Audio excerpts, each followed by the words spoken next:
Assalamualaikum warahmatullahi wabarakatuh. Selamat datang kembali pemirsa di channel paling bermanfaat di atas muka bumi ini. Ya, pada kesempatan kali ini ternyata Muhammadiyah mengumumkan untuk menunda ya, atau menganjurkan bahwa sholat Idul Adha di lapangan sebaiknya ditiadakan ya. Kalau kita lihat dari berita online di sini, pimpinan pusat PP Muhammadiyah mengeluarkan surat edaran tentang protokol ibadah kurban dan sholat Idul Adha di masa sekarang ini sesuai kalender 2020. Insya Allah Hari Raya Idul Adha 1441 Hijriah jatuh pada hari Jumat tanggal 31 Juli 2020. Nah, surat tersebut ya, kemudian kalau kita lihat ya, isinya adalah bahwa pimpinan Muhammadiyah, yaitu para pimpinan Muhammadiyah menyarankan agar sholat duha, agar sholat Idul Adha di lapangan ditiadakan. Sholat Idul Adha di lapangan ditiadakan ya. Bagaimana kita lihat sholat Idul Adha di lapangan sebaiknya tidak dilaksanakan? Itu bunyi surat edaran yang dibacakan oleh salah satu tokoh Muhammadiyah di gedung pusat Muhammadiyah ya. Nah, kalau kita lihat juga bahwa meskipun begitu, surat edaran tersebut menjelaskan bahwa jika ada warga yang tetap menghendaki untuk menggelar sholat Idul Adha, tetap bisa dilaksanakan atau dilakukan di rumah. Jadi yang di lapangan ditiadakan, tapi kalau mau melaksanakan, laksanakan di rumah bersama anggota keluarga dengan tata cara yang sama sebagaimana sholat Idul Fitri yang dilakukan di rumah beberapa waktu kemarin ya. Kemarin kan juga ada anjuran bahwa sholat Idul Fitri di rumah dengan tata cara yang seperti itu. Nah, ini sama, sholat Idul Adha juga direkomendasikan untuk di rumah ya. Kalau mau sholat Idul Id, sholat Idul Id, yaitu sholat Idul Adha di rumah ya, bukan di lapangan atau di tempat umum ya. Seperti itu rekomendasi dari Muhammadiyah ya.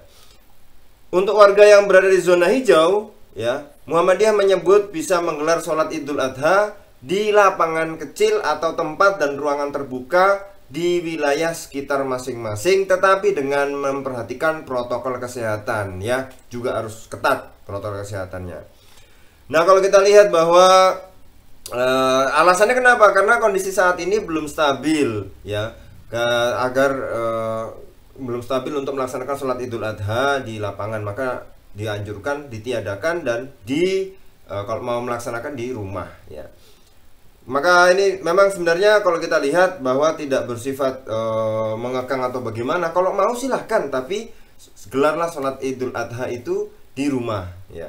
Kalau memang mau di lapangan, tetap ya zona-zona hijau boleh, tapi dengan memperhatikan aspek protokol kesehatan yang dilaksanakan juga dengan baik, dengan ketat. Jadi memang harus mencuci tangan, masker, jaga jarak. Kalau di luar, di tempat terbuka, itu bagi zona hijau ya.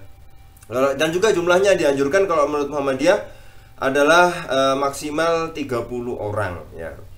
Juga takbir ya, takbir di rumah saja dan tidak mudik kemana-mana. Itu sesuai dengan anjuran PP Muhammadiyah. Nah, kita lihat bagaimana ke depannya.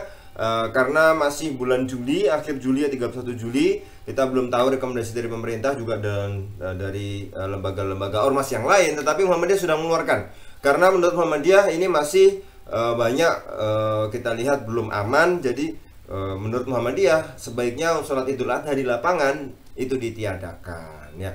Nah, pertanyaannya, kalau Idul Adha ditiadakan, bagaimana dengan acara potong kurbannya ya? Potong kurbannya tentu dengan banyak orang juga, apakah ditiadakan juga atau tetap dilaksanakan dengan menjaga protokol kesehatan? Dan sekarang kan gini, kalau tidak boleh sholat Idul Adha ya oke, tidak boleh sholat Idul Adha ya di lapangan. Tetapi tidak ada kemudian bagaimana dengan anjuran hewan kurban, pemotongan hewan kurban. Kalau memang juga saya belum dapat beritanya, nanti mungkin bulan ada. Jadi sementara ini kalau memang kita imajinasikan, oh iya nggak boleh kita sholat Idul Adha di rumah. Tapi setelah itu kan orang sudah nyumbang untuk sholat untuk pemotongan hewan kurban ya, ada sapi, ada kambing. Nah, itu bagaimana? Nah ya, seandainya kita imajinasikan sholat di rumah tapi tetap berangkat ke tempat pemotongan hewan kurban, nah ini yang harus diperhatikan juga dengan jaga jarak, memperhatikan protokol kesehatan, sehingga justru jangan hewan kurban itu dagingnya bisa menjadi penularan juga, maka tetap yang di situ harus memakai masker, memakai cuci tangan, hand sanitizer, cuci tangan, dan juga harus dengan higienis bersih sehingga tidak menjadi permasalahan baru di lingkungan sekitar kita ya. Ya itu memang tidak ada haji tahun ini, tapi tetap bisa kita rayakan dengan hewan kurban, dengan Idul Adha yang mudah-mudahan juga kita berdoa mudah-mudahan pandemi ini cepat berakhir. Terima kasih. Menjadi cerdas adalah pilihan. Wassalamualaikum warahmatullahi wabarakatuh.